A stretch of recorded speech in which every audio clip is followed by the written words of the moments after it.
Hey guys, this is Jamie. I'm sorry for skipping the past week. The video, I've been busy because I am a psychology master now, so I've been busy with that. Um, so I wanted to pretty much apologize for that. And I feel like, specifically since we're approaching Christmas, and I've seen a lot of discussions about trans people and family in Christmas, I feel like it makes more sense for me to be focusing on this video rather than any other topic that I had in mind. So I guess let's get on with it. So I do have to say that I don't want to glamorize a few years ago sort of as the ideal, but I do feel like obviously we've been going backwards in terms of trans rights uh, very alarmingly, at a very alarming pace actually. So obviously this ends up not only politically but also in the homes of people and families. And I have seen a lot of people who are not religious turn religious recently, and I feel in general there is a massive sort of a boost of religion. And obviously, when there's turmoil, when there's war, people turn to religion. So that is no surprise. But I feel like instead of making religion unite us and sort of find ways to sort of solace in difficult times, I feel like it's just another reason for people to fight and divide. I've seen people both from religious upbringing, from not so religious upbringing, and in general, I feel like we as a society are coming to this place of very bizarre hate towards trans people.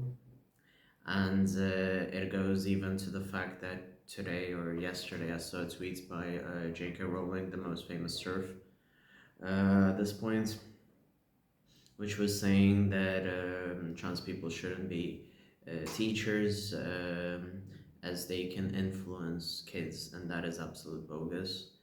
And she was saying that we might need to sacrifice uh, pretty much women wearing things that can be considered masculine and vice versa in order to preserve the fact that uh, kids do not see trans people. And this whole idea really kind of rubbed me off the wrong way, obviously, because I do believe that whatever anyone wants to wear, they should wear, obviously within context. You're not going to show up naked to your work. And the whole idea in general, JK is very often used as a pawn for people to hide their transphobia. I've seen people say, "Oh, I will defend Harry Potter. I don't care about trans people," and then they end up being transphobes. Or people advocate, to trans people very often, like, "Oh, did you read the new J.K. No novel?" Like, I've had that from my mother. Or I've seen people say that they're angry that Harry Potter gets cancelled because of the woke or for because of trans people, and it becomes a symbol of transphobia. And also, like, I remember, like, growing up, people would like watch Harry Potter for the holidays, so I imagine this will be another spike of that and another spike of discourse. And in general, you'd think a children's offer would be pro equality, pro equal rights, but here we are. And then you have the other issue where people turn religious. I've seen extreme cases of people quote the Bible despite not being religious previously in order to fuel hate. And I feel in general, we as trans people have been enduring a lot of hate. And in general, the more I age, the more I feel like I should have listened to my younger self as well. Like, I kind of grew up pretty much accepting the fact that eventually all my family will stop talking to me or I will stop talking to them. And that is pretty much what happens, unfortunately. And that is also another thing that I've been going through besides the good stuff. And it was also one of the reasons I found it difficult to sit in front of a camera, and another reason why I specifically chose this topic. The rift between me and my family, the remains of my family, was because of academic issues, and I, I, s- I still don't understand many things, but I just wish that when I talk to trans people, when I see situations, I understand that it's very difficult to sort of walk away from family which is abusive or manipulative or has really weird intention, gaslights, or ideas even. And we're sort of brought up, at least I was, and from what I see, people often think, oh, my parents are old, my parents are in their 70s, reaching 70s, 80s, and I want to be there for them. But if they're not there for you now, why should you be there for them later? And and also with me finishing university and going on a career path as a psychologist, which is related to health, which is really linked to sort of making me think about my own grandparents, and specifically my grandpa was also in the medical sphere. Um, I took care of my grandparents as they were aging with my mother, and it is very difficult to do that, and I feel like people should be given a choice whether they want to take care of the people or not. And but at the same time, for instance, me and my mom were really heavily judged by my relatives for choosing to take care of them. And to be honest, I do not regret taking care of my grandparents, and I am happy that I spent more time with them, because looking back, they are the people who I miss the most, and they are the people whose death affected me the most. And to this day, I am not over their death, if to say it very openly. I have come to terms with it, but it is still very difficult, and it is a grief that I hold still, because I feel like if someone really touched you and was very dear to you for your life, obviously it's very difficult to just forget about them and move on. So yeah, and for instance, with my in-laws, it's much of a different story. Um, I've never gotten so many congratulations once I graduated, and it was very touching. It was very, very touching.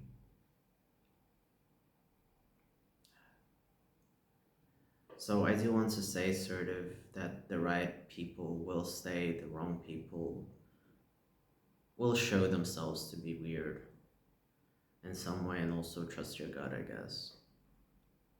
So I do feel like it's not even we as trans people, but I feel like we as people get shoehorned into this idea that family is above everything, and family is the only people who will stay.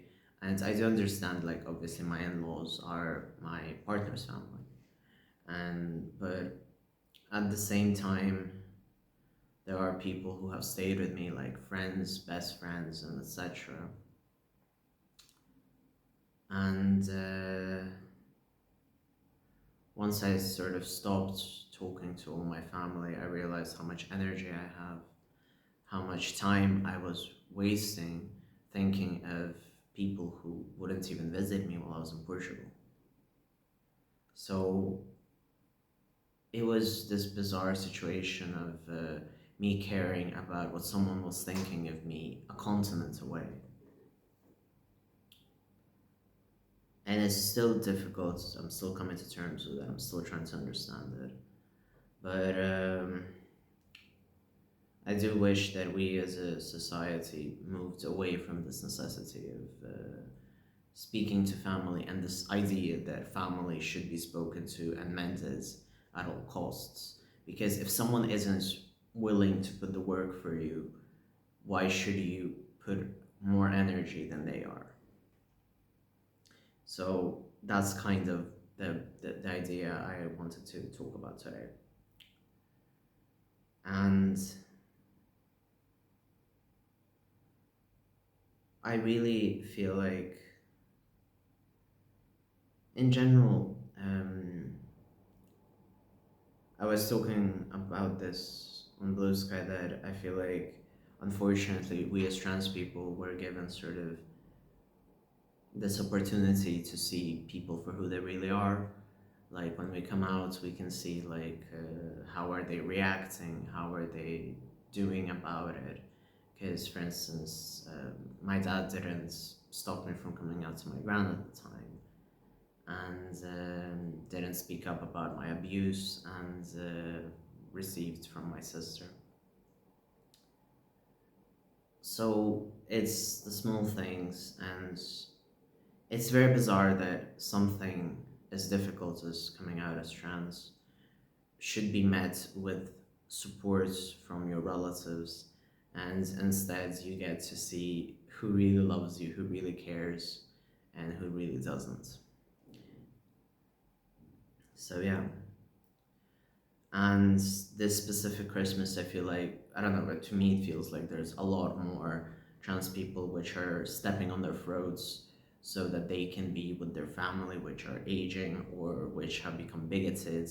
And there's a lot of people complaining about Thanksgiving, different holidays that went bad, and I really wish that we would take care of ourselves more than we are. And no one really deserves to put us down.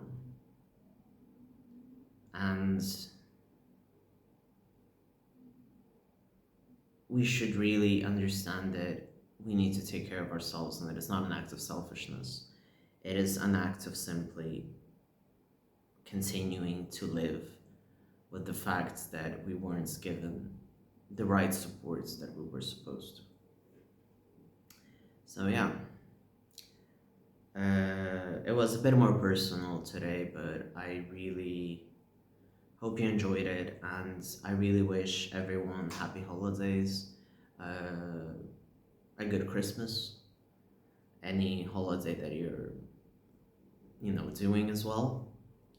And I will try to be more regular with videos now, and even though I have a bunch of stuff to do.